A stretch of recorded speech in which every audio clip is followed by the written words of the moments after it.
Bismillahirrahmanirrahim. Assalamualaikum warahmatullahi wabarakatuh. Innal hamdalillah nahmaduhu wa nasta'inuhu wa nastaghfiruhu wa nastahdihi wa na'udzu billahi min shururi anfusina wa sayyiati a'malina. Man yahdihillahu fala mudhillalah wa man yudlilhu fala hadiyalah. Asyhadu an la ilaha illallah wahdahu la syarikalah. Syahadatan narju biha an-najata yaumal qiyamah.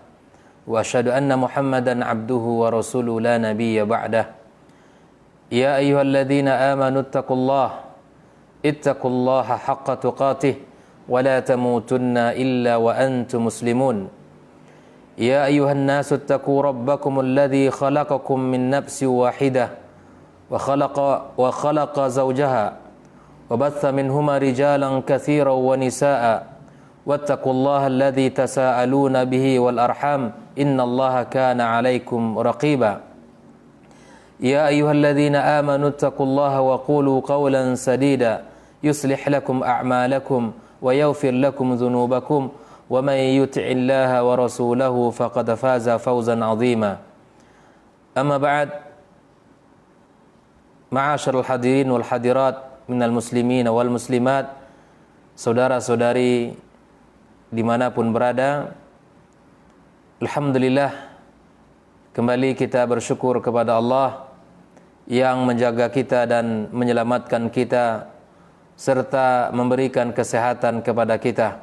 Mudah-mudahan sore ini kita semua dalam ridha Allah Subhanahu wa taala dan kita membuktikan bahwa kita termasuk orang-orang yang bersyukur kepada Allah Subhanahu wa taala, serta kita bergembira dengan meningkatnya barometer keimanan kita kepada Allah Azza wa Jalla.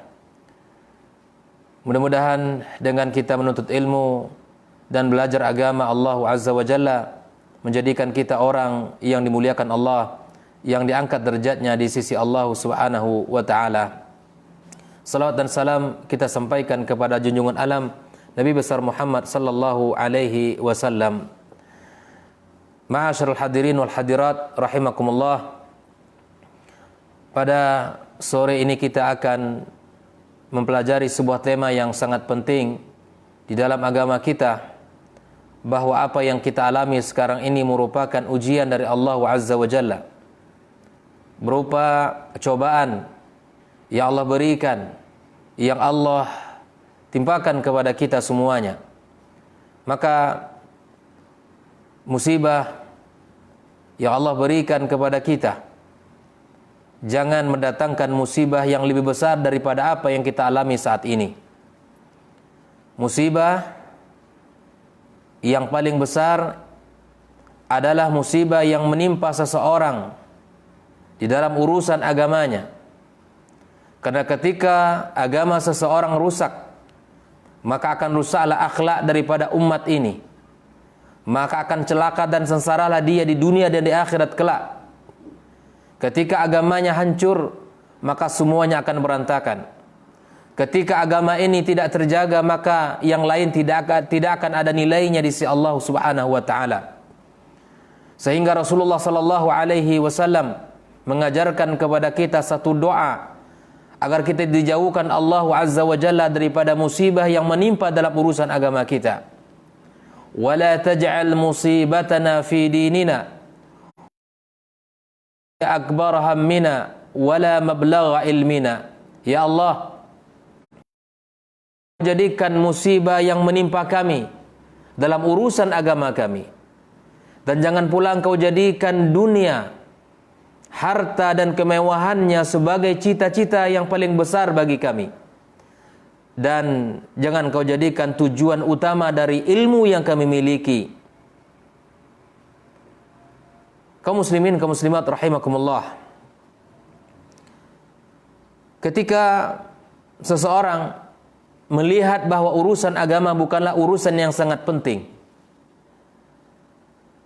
dan dia memandang daripada urusan dunia lebih penting, mungkin dengan gempa yang menimpa, tanah longsor, tsunami dan gunung meletus, bahkan mungkin wabah yang kita hadapi pada saat ini, adalah hal yang sangat besar adalah hal yang sangat utama dan hal yang sangat penting untuk dibicarakan.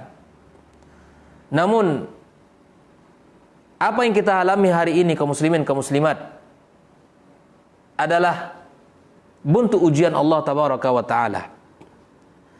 Dan apa yang kita alami hari ini dengan mengharap ampunan Allah dan pertolongan dari Allah azza wa jalla akan berlalu insyaallah. Namun ada yang kita sayangkan dari kaum muslimin kaum muslimat, ketika memandang urusan dunia lebih besar daripada urusan akhirat, ketika kesulitan hidup, ujian yang menimpa adalah hal yang paling besar dalam hidupnya.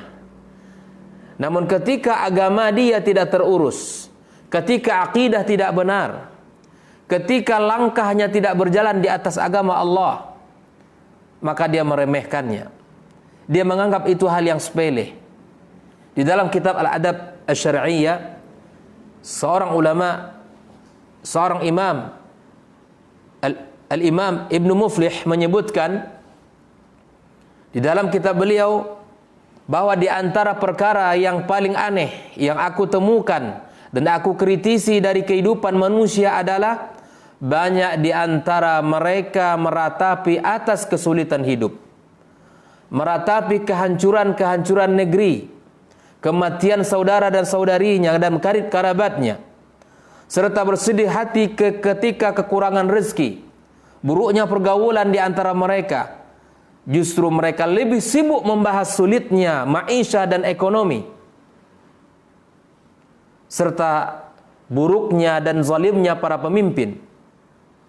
Namun mereka melihat rusaknya ajaran Islam, jauh mereka dari masjid, redupnya sunnah-sunnah Rasulullah sallallahu alaihi wasallam, merajalelanya bid'ah dan tersebarnya maksiat di mana berada. Tapi sedikit di antara mereka yang meratapi dan tidak juga bersedih hati atas keteledoran mereka, tidak pernah menyesali atas tindakan-tindakan mereka. Semuanya adalah akibat dari rendahnya mereka terhadap urusan agamanya dan besarnya perkara dunia yang ada di mata mereka. Jadi apa sikap yang dilahirkan oleh seseorang ketika dunia mengisi hatinya, ketika agama tidak menjadi bagian yang penting dari kehidupannya, maka dia akan membolak dan akan membalikkan sesuatu yang penting menjadi urusan yang tidak penting. Perkara yang utama dijadikan perkara yang tidak utama dalam kehidupan, dan perkara yang tidak utama justru dia jadikan perkara yang sangat penting dalam kehidupannya. Disinilah pentingnya kita beragama, berilmu, berpandu kepada panduan agama kita yang sahih dari Al-Quran dan Sunnah Rasulullah Sallallahu Alaihi Wasallam. Maka perlu kita ketahui musibah yang menimpa kita di dalam belakangan ini, dalam saat ini kita melihat ada musibah yang lebih besar, ada musibah yang timbul daripada musibah yang kita hadapi ini. Maka itu kaum muslimin, di sore ini kita akan mengingatkan saudara-saudari semua, kaum muslimin, kaum muslimat, saudara-saudariku dimanapun berada, kita akan belajar. Berhati-hati, jangan sampai kita melakukan perkara-perkara yang lebih besar dari apa yang kita hadapi hari ini. Bahkan itu akan menghancurkan urusan kita di sisi Allah Azza wa Jalla.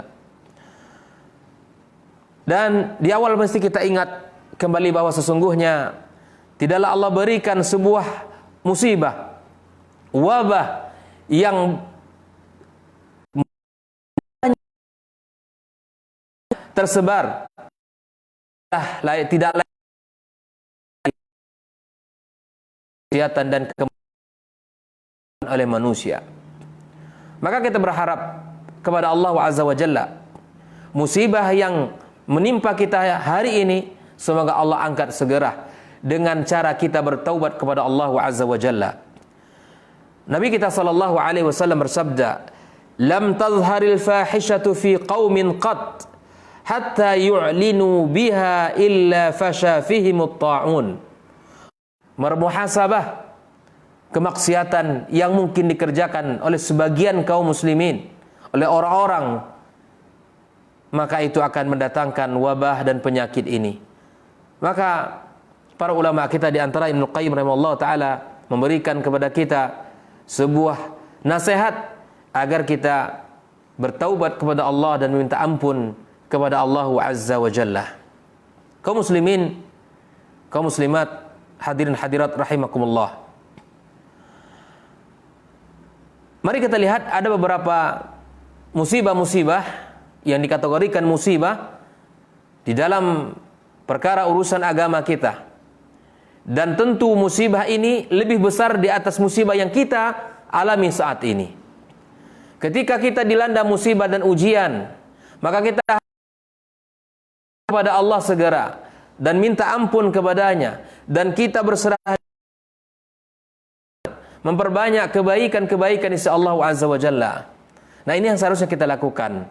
Namun ada musibah-musibah yang dilakukan oleh sebagian orang, sebagian kaum muslimin di sebagian belahan saudara-saudara kita di negeri kita ini, bahkan mungkin di belahan dunia di lainnya. Yang pertama, di antara musibah yang mereka lakukan adalah melakukan amalan bid'ah dan kesyirikan di tengah-tengah musibah yang kita hadapi saat ini. Di dalam agama kita, perkara bid'ah adalah perkara yang dibenci karena mengadakan sesuatu yang tidak diadakan dalam agama kita. Nabi sallallahu alaihi wasallam menyebutkan, "Man 'amila 'amalan aw man 'amila 'amalan laisa 'alaihi amruna fa huwa raddun." Barang siapa yang mengamalkan perkara-perkara dalam urusan agama ini yang tidak dasarnya dari Nabi sallallahu alaihi wasallam, yang tidak ada dasarnya dari Rasulullah sallallahu alaihi wasallam, fa huwa radd, maka amalan itu akan tertolak di sisi Allah Azza wa Jalla. Kesyirikan adalah perkara yang akan menggugurkan kebaikan-kebaikan kita. Bahkan kesyirikan perkara yang tidak akan diampunkan Allah Azza wa Jalla, bagian dari dosa yang tidak akan mendapatkan ampunan dari Allah Azza wa Jalla. Bahkan dia akan kekal di dalam neraka Allah, mendapatkan siksaan dari Allah Azza wa Jalla dengan siksaan yang amat pedih. Innallaha la yaghfiru ay yushraka bihi wa yaghfiru ma duna dzalika liman yasha. Sesungguhnya Allah tidak akan mengampunkan dosa syirik, dan Allah akan mengampunkan dosa selain itu, tapi dengan syarat bagi orang yang diinginkan Allah Azza wa Jalla. Ketika dosa apapun jenisnya, kita tidak boleh menganggap remeh, karena barangkali kita tidak termasuk kepada orang yang diampunkan Allah wal iyadu billah. Orang beriman selalu berpegang kepada kebaikan dan meninggalkan kemaksiatan. Apapun bentuknya, dia berusaha untuk meninggalkan dosa-dosa tersebut. Di antara perbuatan-perbuatan yang mewakili daripada kerusakan, kesyirikan dan amal bid'ah adalah mempersembahkan sembelihan selain kepada Allah Azza wa Jalla. Sebagian orang terjatuh ke dalam kesyirikan ketika musibah itu menimpa mereka. Akhirnya mereka mempersembahkan sembelihan selain kepada Allah Azza wa Jalla. Sebagian orang menyembelih hewan yang dipersembahkan untuk gunung yang dikhawatirkan akan meletus. Sebagian lagi mempersembahkan untuk laut dan sungai dan tempat-tempat yang dianggap keramat, tempat-tempat yang bisa akan menyelamatkan mereka. Keyakinan seperti ini dan amal seperti ini adalah perkara syirik. Bukankah sembelihan itu, kalau ibadah hanya kita peruntukkan untuk Allah, tidak ada selain untuk Allah Azza wa Jalla. Sebagaimana Rasulullah sallallahu alaihi wasallam menyebutkan, la'anallahu man dzabaha li ghairillah. Allah melaknat orang yang menyembelih selain untuk Allah Azza wa Jalla. Ia akan menimpa dirinya adalah laknat dari Allah. Ketika dia melakukan itu, maka laknat Allah akan sangat dekat dengannya. Laknat Allah akan menimpa dirinya. Maka jauhilah perbuatan-perbuatan hal ini, kaum muslimin, kaum muslimat. Ketika kita ditimpa oleh kesulitan, ketika kita ditimpa oleh ujian, ketika kita mendapatkan cobaan berat, maka hindarilah perkara-perkara yang dilakukan oleh sebagian kaum muslimin, yaitu menyembelih dan mengorbankan sesuatu bukan untuk Allah Subhanahu wa taala. Menyembelih untuk Allah satu bentuk kesyirikan kepadanya. dan sembelihan adalah ibadah yang hanya kita diperbolehkan untuk Allah tabaraka wa taala. Menunjukkan betapa dangkalnya akidah seseorang masih mempercayai ada makhluk lain yang akan mendatangkan manfaat dan mudarat baginya, yang akan bisa memberikan manfaat dan mengangkat mudarat darinya. Sesungguhnya akidah merupakan perkara yang mulia. Apabila akidah seseorang ini tidak benar, apabila seseorang tidak memiliki akidah yang sahih, sebagaimana yang dipahami oleh para as-salaful ummah, yang diajarkan Rasulullah sallallahu alaihi wasallam, maka kemudian dia menyimpang, melakukan perkara-perkara yang tidak dibenarkan oleh syariat, berdalih itu adalah perkara-perkara agama, maka sesungguhnya Nabi sallallahu alaihi wasallam berlepas tangan dari perbuatan mereka. Nabi sallallahu alaihi wasallam berlepas tangan dari mereka. Karena Nabi SAW memerintahkan kepada umat ini kan Allah Azza wa Jalla. Bahkan Allah telah menurunkan dalam ayatnya, wa ma umiru illa liya'budullaha mukhlishina lahuddin. Tidaklah mereka diperintahkan kecuali menyembah kepada Allah ya dengan tulus dan ikhlas, mengikhlaskan memberikan ibadahnya untuk Allah tabaraka wa taala. Ini adalah perkara yang musibah di atas musibah. Musibah yang sangat mengerikan kita, yang menakutkan kita, yang akan menghancurkan urusan agama kita, adalah perkara di mana rusaknya akidah seseorang di sisi Allah Subhanahu wa taala. Kaum muslimin hadirin hadirat rahimakumullah. Yang kedua, di antara musibah yang akan merusak, yang menghancurkan agama kita, yang menggugurkan seluruh kebaikan-kebaikan kita, di antara dosanya adalah meminta pertolongan kepada orang yang telah meninggal dunia. Diyakini ada orang-orang yang dulunya saleh, ada orang yang dulunya taat, orang-orang yang melakukan kebaikan-kebaikan ketika mereka hidup, ketika mereka masih di dunia, ketika mereka untuk beribadah kepada Allah. Namun setelah mereka meninggal dunia, setelah mereka wafat, maka mereka tidak memiliki kemampuan, tidak memiliki keutamaan, tidak memiliki kesanggupan untuk memberikan pertolongan, untuk memberikan bantuan, untuk memberikan keringanan terhadap apa yang kita hadapi saat ini.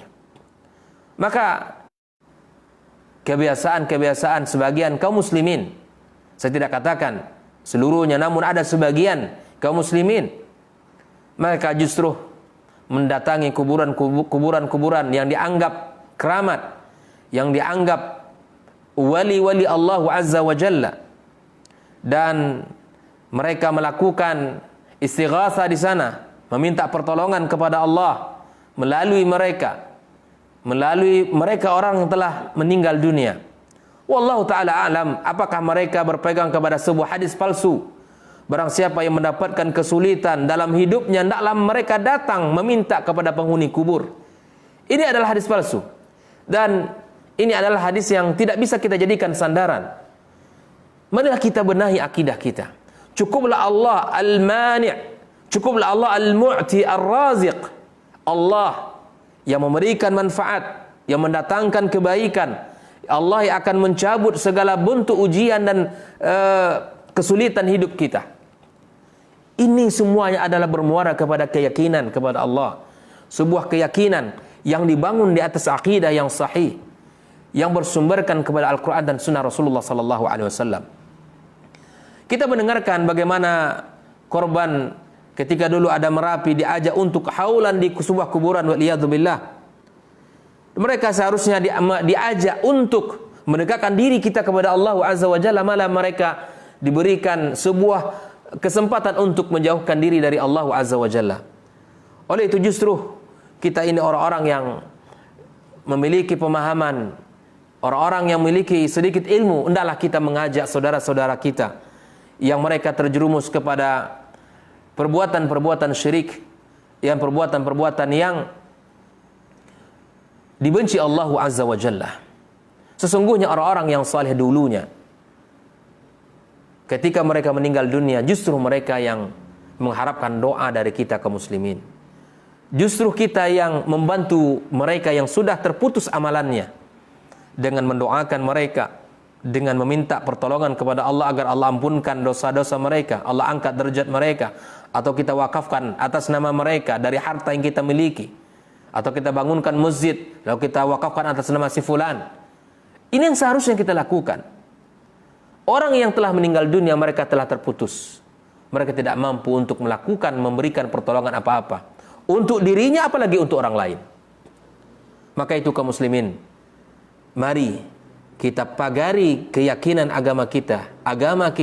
Jangan sampai kita terjerumus meminta pertolongan agar wabah yang kita hadapi hari ini diangkat oleh Allah dengan mendatangi kuburan si fulan, dan kita meminta kepada mereka yang telah meninggal dunia agar Allah angkat dari musibah yang kita hadapi ini. Inilah perkara yang dilarang dalam agama kita.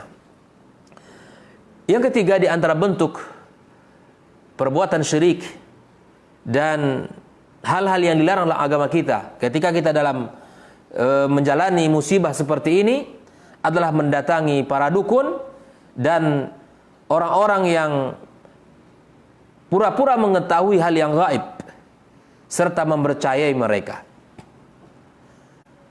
Itulah hal yang pantas diucapkan ketika seseorang menghadapi musibah, maka hendaklah dia mengucapkan innalillahi wa inna ilaihi raji'un, dan dia harus istirja kepada Allah serta bersabar terhadap ujian yang dihadapi tersebut. Tidak meyakini ada orang yang hebat, orang yang pandai meramal, orang yang pandai menghilangkan musibah-musibah. Bukankah Rasulullah sallallahu alaihi wasallam telah mengingatkan kita, man ata arrafan au kahinan fasaddaqahu bima yaqul bima unzila ala Muhammad.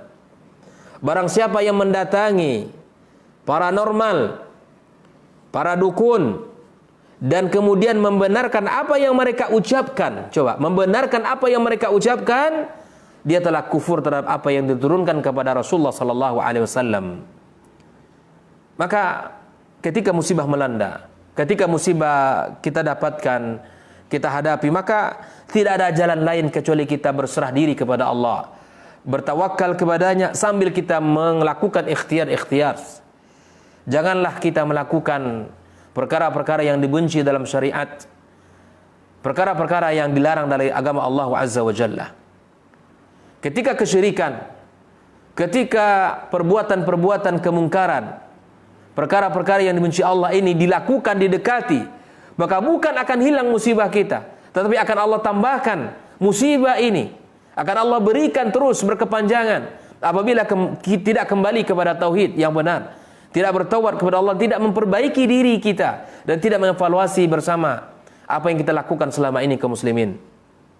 Maka kita sekarang berada pada bulan Sya'ban, bulan di mana Allah Azza wa Jalla dilaporkan amal-amal kita kepadanya, diangkat kebaikan-kebaikan kita kepada Allah Azza wa Jalla, sebagaimana Rasulullah SAW sebutkan. Dan di bulan Sya'ban merupakan bulan yang mana banyak dilalaikan oleh manusia. Mudah-mudahan Allah tidak menggolongkan kita, tidak menjadikan kita orang-orang yang termasuk lalai dalam bulan yang sangat mulia ini. Maka di antara hadis yang menjelaskan keutamaan malam nisfu Sya'ban, malam pertengahan bulan Sya'ban, walaupun dalam hadis ini fihi kalam minal ulama, namun di antaranya Nabi sallallahu alaihi wasallam menyebutkan sesungguhnya Allah akan melihat hamba-Nya bulan Sya'ban, akan Allah ampunkan seluruh makhluknya kecuali dua kelompok orang yang Allah tidak akan berikan ampunan kepadanya.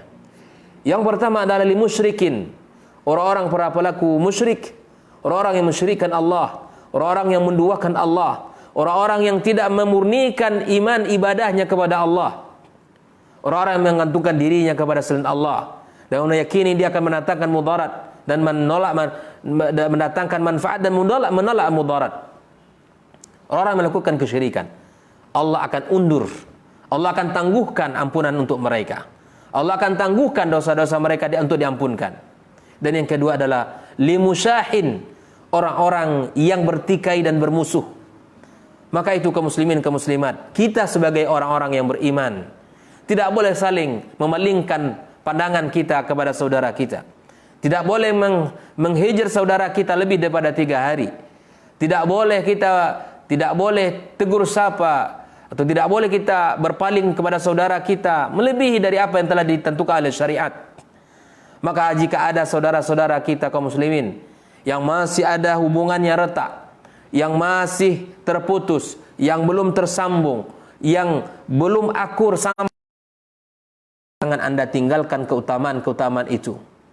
Jangan Anda tinggalkan keutamaan di mana Allah akan banyak mengampunkan orang di malam-malam nisfu Sya'ban. Maka jangan tinggalkan kebaikan-kebaikan itu. Maka kita sebagai orang beriman kepada Allah Azza wa Jalla selalu merindukan atas ampunan Allah, selalu merindukan akan ridha Allah Azza wa Jalla. Hindarilah 2 kesyirikan, 2 perbuatan yang sangat merugikan kita, yaitu melakukan kesyirikan dan bermusuhan dengan saudara-saudarinya.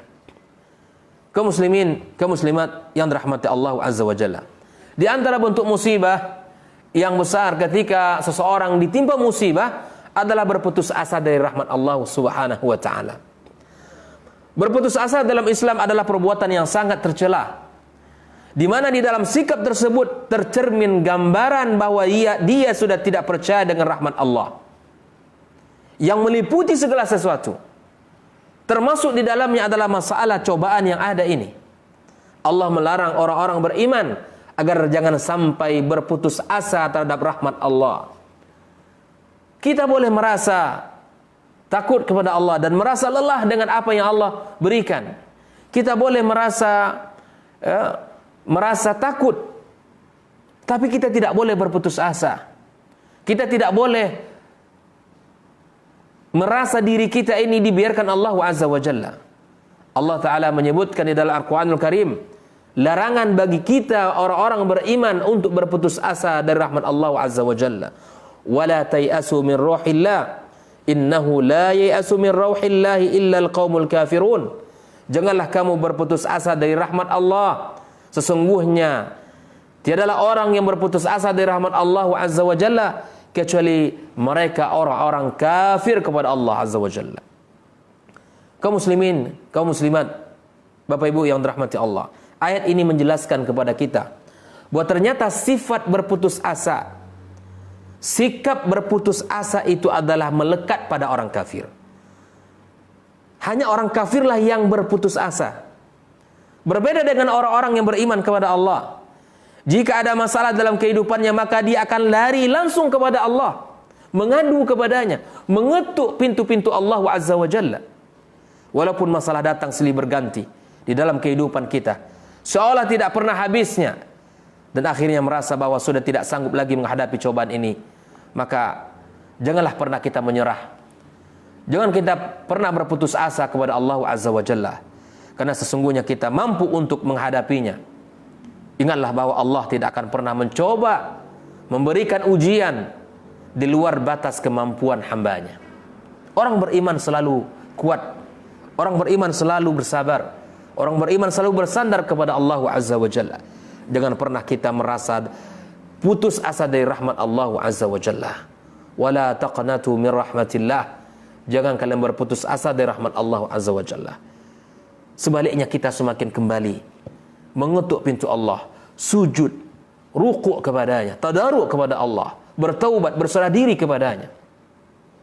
Di saat-saat seperti ini adalah saat-saat di mana kita harus kembali kepada Allah Azza wa Jalla, lebih taat kepada Allah, lebih menegakkan syariatnya, lebih memperjuangkan agama Allah Azza wa Jalla.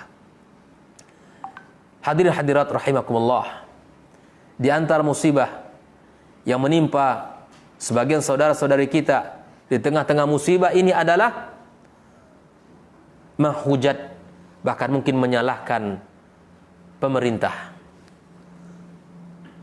Tentu hal ini bukanlah perkara yang sangat terpuji dalam agama kita. Dalam sebuah hadis yang disahihkan oleh Syalbani rahimahullah taala, man ahana sultanillah fil ardi ahana Allah taala. Man ahana sultanallah fil ardi ahanahu Allah taala. Barang siapa yang menghinakan para penguasa Allah di muka bumi ini, maka Allah akan menghinakan dirinya. Ketahuilah wahai saudaraku, sebab dan tanggung jawab musibah tidak hanya dibebankan kepada para penguasa saja, bahkan seluruh kelompok manusia, seluruh komponen masyarakat ikut bersama-sama sebagai faktor penyebab, sehingga harus bersama-sama untuk mencari solusi.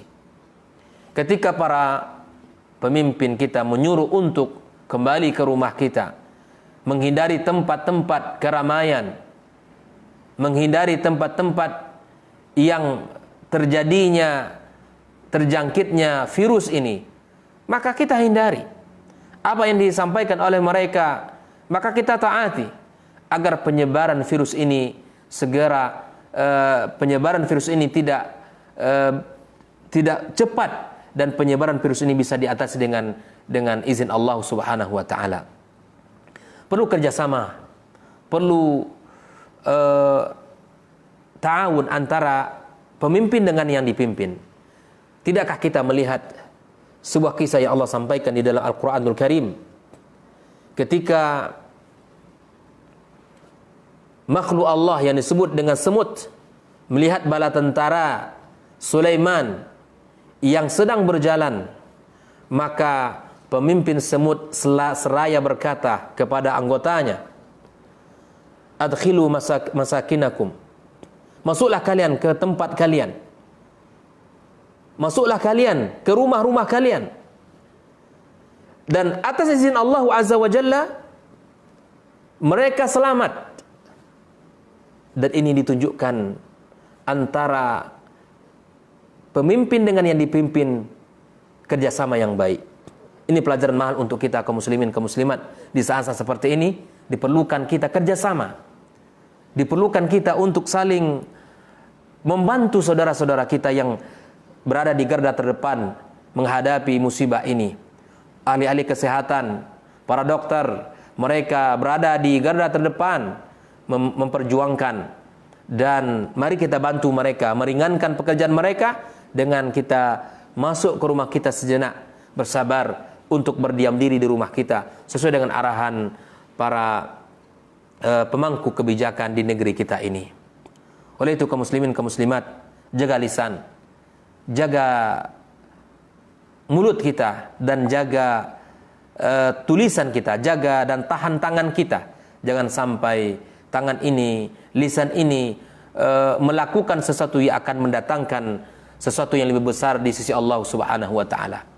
Jangan sampai lisan yang kita ucapkan ini akan menyeret kita kepada azab Allah. Jangan sampai tangan kita menulis sesuatu yang itu akan mendatangkan murka Allah Subhanahu wa taala. Mari kita sama-sama memberikan perhatian, kerjasama antara rakyat dengan pemimpin untuk mengatasi musibah ini. Kaum muslimin, kaum muslimat, hadirin hadirat rahimakumullah. Di antara musibah yang di atas musibah adalah berbangga-bangga dengan dan terang-terang melakukan maksiat, bahkan mengulang-ulang perbuatan maksiat, bahkan meremehkan ancaman Allah Azza wa Jalla. Sejatinya di tengah musibah yang melanda hari ini, kita takut kepada Allah dan kita segera bertaubat kepada Allah, meninggalkan segala bentuk dosa yang dilakukan. Karenanya Allah Subhanahu wa taala menyiapkan hukuman berat bagi orang-orang yang senantiasa melupakan, orang-orang yang senantiasa berbuat maksiat dan bermudah-mudah dan berulang-ulang di dalam melakukan maksiat dan dosa tersebut. Allah tabaraka wa taala berfirman, "Walaisatit taubatu lil ladzina ya'maluna sayyi'at hatta idza hadara ahadumul maut qala inni tubtu al-an walal ladzina yamutuna wa hum kuffarun ulaika a'tadna lahum 'adzaban alima." Dan tidaklah taubat itu diterima Allah dari orang-orang yang mengerjakan kejahatan, sehingga apabila datang ajal kepada seseorang di antara mereka, barulah dia mengatakan, sesungguhnya saya bertaubat sekarang, dan tidak pula diterima taubat orang-orang yang mati sedang mereka di dalam kekafiran. Bagi orang-orang itu telah kami sediakan siksa yang sangat pedih di sisi Allah Subhanahu wa taala. Allah tabaraka wa taala menyamakan orang-orang yang terus-menerus melakukan dosa sehingga kematian menjemput, dan orang-orang yang tetap di dalam kekafiran sampai datangnya kematian dengan ditiadakan taubat bagi mereka. Wal iyadzu billah. Di dalam hadis Rasulullah SAW menyebutkan, setiap umatku dimaafkan atas kesalahannya. Setiap umatku dimaafkan atas kesalahannya kecuali al-mujahirun. Kecuali al-mujahirun. Al-mujahirun. Siapa dia? Yaitu orang-orang yang berbangga-bangga dengan kemaksiatan dan tidak lekas bertaubat meninggalkan dosa itu. Dan tidak malu melakukan maksiat. Bahkan mungkin menjadikan bangga. Dia bangga melakukan dosa itu. Wahai saudaraku, wahai saudariku, hindarilah sikap berbangga-bangga dengan maksiat. Dan jangan terus-menerus mengerjakannya. Jangan meremehkan ancaman Allah tabaraka wa ta'ala dan siksaannya. Sesungguhnya semua itu adalah sebab utama datangnya kebinasaan, kehancuran, kerugian dan kecelakaan. Ketika kita berbangga-bangga dan ketika kita meremehkan azab Allah, ancaman Allah, maka justru itu akan mengundang kebinasaan bagi kita bersama. Di saat wabah seperti ini, maka mari kita bersama-sama untuk kembali kepada Allah Azza wa Jalla.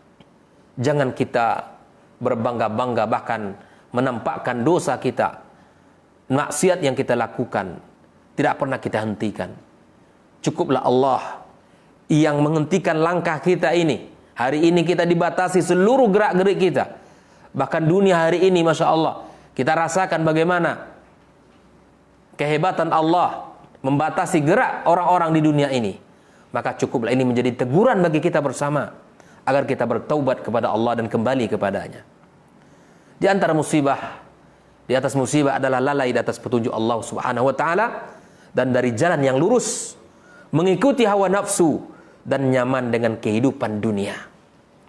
Sehingga tetaplah, jika Allah banyak mencela orang-orang yang lalai, menyebut mereka dengan sifat-sifat yang buruk, mengancam dengan siksaan yang sangat dahsyat.